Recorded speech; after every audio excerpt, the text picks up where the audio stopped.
Not only Sri Reddy, movie industry మొత్తం, అలాగే మహిళా లోకం మొత్తం వెయిట్ చేసిన రోజు ఇది.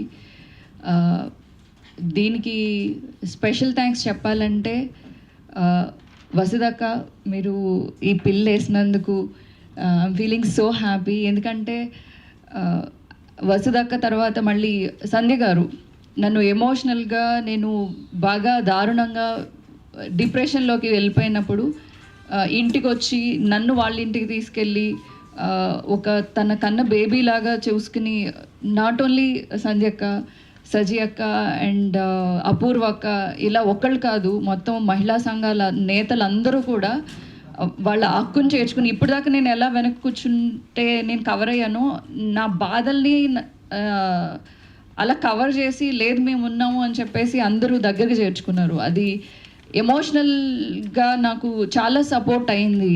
లేకపోతే వాళ్ళు చేసిన ట్రోల్కి కానివ్వండి, లేకపోతే లోకం వైపు నుంచి majority of the people support చేసిన కొంచెం పర్సంటేజ్ ఆఫ్ పీపుల్ నన్ను ఉమ్మూసారు. ఏంటిది పని, అసలు ఎప్పుడు ఎవరు ఇలా చేయలేదు, చలనచిత్ర పరిశ్రమలో ఉంది, అయితే ఏంటి, అయితే ఇలాగా చూపించేది అని చెప్పి. సో అందరూ తప్పు పడుతున్న టైంలో నిరసన వ్యక్తం చేయడం తప్ప అని చెప్పి అప్పుడు ముందుకొచ్చి మేమున్నాము అని చెప్పి ఒక్కొక్కళ్ళు, ఒక కాళీమాత, ఒక దుర్గామాత, ఆ దేవతల్లాగా వచ్చి ఎమోషనల్గా సపోర్ట్ చేసి ఒక నెగిటివ్ ఇంప్రెషన్ని పాజిటివ్లోకి మార్చి ప్రజలకు చూపించింది. ఈ క్రెడిట్ అంతా వెళ్ళేది మహిళా సంఘాల నేతలకి మాత్రమే. సో ఈరోజు మహిళా సంఘాలు అనే వాళ్ళు లేకపోతే ఈ పిల్ పాస్ అవ్వడం కానీ, లేకపోతే ఒక పిల్ వేయడానికి కానీ, లేకపోతే గవర్నమెంట్ని క్వశ్చన్ చేయడానికి కానీ, లేకపోతే తెలుగు ఫిల్మ్ ఇండస్ట్రీని క్వశ్చన్ చేయడానికి కానీ మా వాయిస్ సరిపోయేది కాదు. మమ్మల్ని పక్కన పెట్టేసేవాళ్ళు, తొక్కేసేవాళ్ళు అంతే. ఎంతోమంది వచ్చారు, మిమ్మల్ని కూడా తొక్కుతాం అన్నట్టు తొక్కేసేవాళ్ళు పెద్ద ఫ్యామిలీస్ అంతా కలిసి. ఈరోజు నా వాయిస్కి ఇన్ని వాయిస్లు కలిసినాయి కాబట్టే ఈరోజు సక్సెస్ సాధ్యమైంది. ఇది అసలు ఇందులో ఈ సక్సెస్లో పాత్ర నాది ఎంత మాత్రమూ లేదు. ఒక ఇసుక రేణు అంతా, మొత్తం అంతా క్రెడిట్ ఏమైనా ఉంటే అది కేవలం మహిళా సంఘాలకి, అలాగే వసుధ గారికి చెందుతుంది. నెక్స్ట్, ఈ ఉద్యమంలో పార్టిసిపేట్ చేసింది కొంతమంది కంపెనీ ఆర్టిస్టులు ఉన్నారు. ఎస్పెషల్లీ ఒక దీని సపోర్ట్ ఎవరు అంటే అపూర్వ గారు. నాకు అసలు కార్డే అవసరం లేదు, మీ కార్డు మీ దగ్గరే ఉంచుకోండి, కానీ అన్యాయం జరుగుతుందని క్వశ్చన్ చేసే వాళ్ళని మీరు ఇలా దారుణంగా మాట్లాడతారా, బ్యాన్ చేస్తారా అని చెప్పి తను బయటకు వచ్చి తను మాట్లాడింది. వీ షుడ్ అప్రిషియేట్ అపూర్వ గారు ఆల్సో. అండ్ ఆల్సో హిజ్రాల్లో కూడా వాళ్ళకు కూడా అన్యాయం జరుగుతుంది అని చెప్పేసి మేము వాయిస్ తీసినప్పుడు అందరూ, చంద్రముఖి అండ్ ఆల్సో సోనా, ఇంకా రచన గారు, ఇంకా వైజయంతి గారు, ఇలా ఎంతోమంది ముందుకొచ్చి వాళ్ళ వాయిస్ కూడా కలిపారు. వాళ్ళకు కూడా స్పెషల్ థ్యాంక్స్. అండ్ ఆల్సో ఈ సక్సెస్ వాళ్ళకు కూడా ఈక్వల్గా మనం షేర్ చేయాలి. కానీ కమిటీ వచ్చేసింది అని చెప్పేసి, పిల్ పాస్ అయిపోయింది అని చెప్పి మేము అంటే ఎంతవరకు చేయగలరో వాళ్ళు అంతవరకు చేశారు. కానీ కమిటీ ఫామ్ అయిన తర్వాత ఆ బాడీ ఎలా బిహేవ్ చేస్తుంది, ఒక సమస్య వచ్చినప్పుడు ఎంతవరకు వాళ్ళు సమస్యను సాల్వ్ చేయగలుగుతున్నారు, ఎంతవరకు వాళ్ళని అప్రోచ్ అవ్వగలిగే ఈజీ వే ఉందా లేదా, దానికి ఏమన్నా పెద్ద ప్రాసెస్ ఏమన్నా ఉంటుందా అని చెప్పి అందరికీ ఒక భయం అయితే ఉంటుంది. సో ఆ బాడీ ఎలా వర్క్ చేస్తుంది, ఆ కమిటీ ఎలా వర్క్ చేస్తుంది అని చెప్పి వాళ్ళు ఒకసారి ప్రెస్ మీట్ పెట్టి ఇలా ఉండబోతుంది అని పెడితే చాలా బాగుంటుంది. అండ్ ఇంకా మూవీ ఇండస్ట్రీలో సమస్యల దాకా వస్తే న్యూడిటీ, ఈ న్యూడిటీ అనేది సేల్ చేసుకుంటున్నారు. అంటే అమ్మాయిలు బట్టలు ఇప్పితే దాని మీద కోట్లు దండుకోవాలి. అమ్మాయిలు ఎక్స్పోజ్ చేస్తూ బికినీ వేసుకుని, లేకపోతే క్లివేజ్ ఎక్స్పోజ్ చేసి, నడుము ఎక్స్పోజ్ చేసే పోర్ట్ఫోలియోలు ఇస్తేనే కానీ సినిమాల్లో తీసుకునే పరిస్థితి. అంటే నాకు అర్థం కావట్లేదు, ఇదివరకు సినిమాలు ఎవరు చూడలేదా? సావిత్రి గారు, కృష్ణవేణి గారు, ఇలా జమున గారు, ఇలా పెద్ద పెద్ద ఆర్టిస్టులు అందరూ ఎవరు ఎక్స్పోజ్ చేశారండి? అనవసరంగా ఎవరు ఎక్స్పోజ్ చేశారు? ఎవరు ఎక్స్పోజ్ చేయలే. ఇది ఎంత నీచంగా అనిపిస్తుందంటే, మీరు అలాంటి పోర్ట్ఫోలియోస్ ఇస్తేనే మేము మిమ్మల్ని సినిమా రంగంలోకి తీసుకుంటాము అంటే, మీరు సైడ్ క్యారెక్టర్లు వేసే వాళ్ళకు కూడా ఎక్స్పోజింగ్ ఫోటోలు అడుగుతున్నారు, తల్లి క్యారెక్టర్లు వేసే వాళ్ళని కూడా అడుగుతున్నారు. ఎన్ని ఎగ్జాంపుల్స్ కావాలి మీకు? ఎంతమందిని చెప్పమంటారు? ఈరోజు మూవీ ఇండస్ట్రీలో జరిగే అన్యాయాలను క్వశ్చన్ చేస్తే వాళ్ళకి కెరియర్ లేదు, వాళ్ళకి ఆఫర్లు రావు. వాళ్ళ మీద వాళ్ళని తొక్కేయాలంతే. ఈ ఫ్యామిలీస్ పెత్తనం ఏంటి సార్? లేదా ఇదేమన్నా ప్రైవేట్ కంపెనీనా, లేకపోతే అందరూ కళాకారులు వర్క్ చేసుకునే ఒక ప్లేసా? దీనికి కొన్ని మీడియా సంస్థలు వత్తాసు పాడటం. ఇది శ్రీరెడ్డి సమస్య కాదండి, తెలుగు ఫిల్మ్ ఇండస్ట్రీ సమస్యగా భావించండి ప్లీజ్.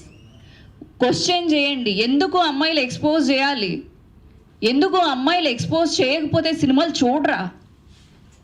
నో, చూస్తారు. కాకపోతే మీ పైత్యానందం కోసం, మీరు అనుభవించడం కోసం, మీకు ఉన్న ఏమంటారు డబ్బు పిచ్చి కోసం, అండ్ ఆల్సో పర్సనల్గా ప్రొడ్యూసర్స్ చూడటం కోసం, డైరెక్టర్స్ చూడటం కోసం, హీరో ఎంజాయ్ చేయడం కోసం హీరోయిన్ ఎక్స్పోజింగ్ కావాలి అంతే. సెకండ్ హీరోయిన్, థర్డ్ హీరోయిన్ ఎందుకండి? ఎందుకు? ఎవరి కోసం? ఇప్పుడు హైదరాబాద్లో లేని అందాలా, లేకపోతే దేశంలో లేని అందాలా మీరు అబ్రాడ్లో ఎందుకు వెళ్ళి షూట్ చేస్తున్నారు? ఇక్కడంతా టూరిజం డెవలప్ చేయాలి అని చెప్పేసి అంటారు. టూరిజం ఎక్కడి దాకానో వెళ్ళిపోవాలి. అక్కడ దాకా ఏం కావాలి మీకు? సెక్షువల్గా కావాలి మీకు. అవుట్డోర్స్ వేసుకునేది అందుకే. ఇంకా కమిటీ మీద నాకు కొన్ని అభ్యంతరాలు ఉన్నాయండి. ఒకటి, అందరూ అన్నట్టు మహిళా సంఘానికి సంబంధించిన నేతలు అందులో ప్రత్యేకంగా లేరు, మహిళలు ఎవరు ప్రత్యేకంగా లేరు. అండ్ ఆల్సో మళ్ళీ అందులో పెద్ద కుటుంబాలకు సంబంధించిన కొంతమంది ఉన్నారు. అది కూడా నాకు చాలా అభ్యంతరంగా అనిపించింది. ఇప్పుడు ఎవరైతే తప్పులు చేస్తున్నారో అదే ఫ్యామిలీస్ నుంచి మళ్ళీ వాళ్ళే కమిటీ సభ్యులుగా ఉంటే ఎంతవరకు అప్రోచ్ అవ్వగలం? సరే, నాకు ఒక సమస్య ఉందండి, నాకు ఫిల్మ్ ఇండస్ట్రీలో కార్డు ఇవ్వట్లేదు, సమస్య చెప్పట్లేదు. నువ్వు సినిమాలు చేయలేదా అంటే నేను 3 ఫిలిమ్స్ చేశాను. స్టిల్స్ లేవా అంటే ఉన్నాయి. నేను ఫీజు కట్టనా అంటే కడతాను. అయినా కానీ రిజెక్ట్ చేస్తున్నారు. ఎందుకు రిజెక్ట్ చేస్తున్నారు? నేను కమిటీని అప్రోచ్ అవ్వచ్చా వసుధ గారు?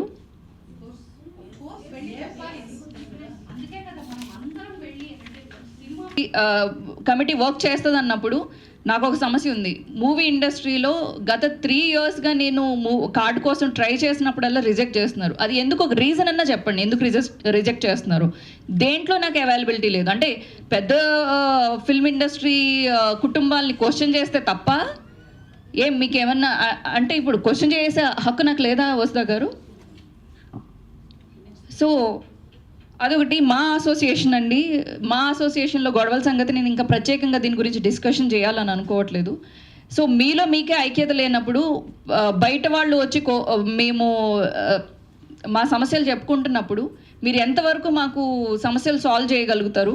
అలాగే మీ పర్సనల్ పార్టీల గురించి ఇక్కడ ఆర్టిస్టులు ఎఫెక్ట్ అవుతున్నారు. దయచేసి ఈ పార్టీల గురించి మేము వైఎస్ఆర్సీపీ, మీరు టీడీపీ, ఈ కైండ్ ఆఫ్ ఆపి మా అసోసియేషన్ మీద కొంచెం గౌరవం ఉంచుకునేలాగా బిహేవ్ చేయాలని చెప్పి ప్రతి ఒక్కరికి నేను రిక్వెస్ట్ చేస్తున్నాను. అండ్ ఆల్సో ఇది సమస్య అనేది కేవలం మూవీ ఇండస్ట్రీది కాదు, ఒక మోడలింగ్ ఇండస్ట్రీలో కూడా చాలా దారుణంగా నేను చెప్పాలి. ఇది చాలామంది మోడల్స్ నా దాకా తీసుకొచ్చారు. శ్రీరెడ్డి, మీరు మాట్లాడేటప్పుడు ఈవెన్ మోడలింగ్ ఇండస్ట్రీని కూడా మీరు ఇంక్లూడ్ చేయండి. ఎందుకంటే మీ ఇండస్ట్రీలో ఎంత ఉందో, మాకు రెగ్యులర్గా ఈవెంట్స్ జరిగినప్పుడు ఈ ఈవెంట్ మేనేజర్స్ దగ్గర నుంచి అందరూ మమ్మల్ని సెక్షువల్గా హెరాస్ చేస్తున్నారు. ఈ చిన్న చిన్న బట్టలు వేసుకోమని చెప్పేసి అంటారు. ఆ బట్టలు వేసుకున్నప్పుడు వాళ్ళు చూపులతోనే, ఆ చూపులు చాలు ఇబ్బంది పడడానికి, టచ్ చేయక్కర్లేదు, ఒక చూపు చాలు. సో ఆ ఇబ్బందుల గురించి కూడా మాట్లాడండి అని. సో ఇప్పుడు ఈ కమిటీ వస్తే మేము రిక్వెస్ట్ చేసేది ఏంటంటే, ఒక ఫిల్మ్ ఇండస్ట్రీకే కాదు, మీరు అన్నట్టు ఒక మేడం చెప్పినట్టు ఎఫ్ఎం ఆఫీసుల్లో పనిచేసుకునే వాళ్ళకి కానివ్వండి, లేదా టీవీ ఇండస్ట్రీకి సంబంధించి కానివ్వండి, మోడలింగ్ ఇండస్ట్రీని కూడా ఇంక్లూడ్ చేయండి. ఎంటర్టైన్మెంట్ ఫీల్డ్ ఏదైతే ఉందో అందరికీ సంబంధించి లేడీస్ అక్కడికి వచ్చి సమస్యలు చెప్పుకుని వాళ్ళ సమస్యలను సాల్వ్ చేసుకునేలాగా ఈ కమిటీ వర్క్ చేస్తే చాలా బాగుంటుందని మళ్ళీ ఒక ఫైనల్గా మళ్ళీ ఇంకొకసారి చెప్పేది ఏంటంటే, ఇది మహిళలు సాధించిన విజయం. అండ్ ఆల్సో ప్రభుత్వానికి లేదా ఆ సదరు చలనచిత్ర పరిశ్రమకి సంబంధించి కాకోకుండా, ఎఫెక్ట్ పడకోకుండా జ్యుడిషియరీ సిస్టమ్ మీద నమ్మకం ఉంచి ఈరోజు నాకు జ్యుడిషియరీ సిస్టమ్ మీద చాలా చాలా గౌరవం పెరిగింది.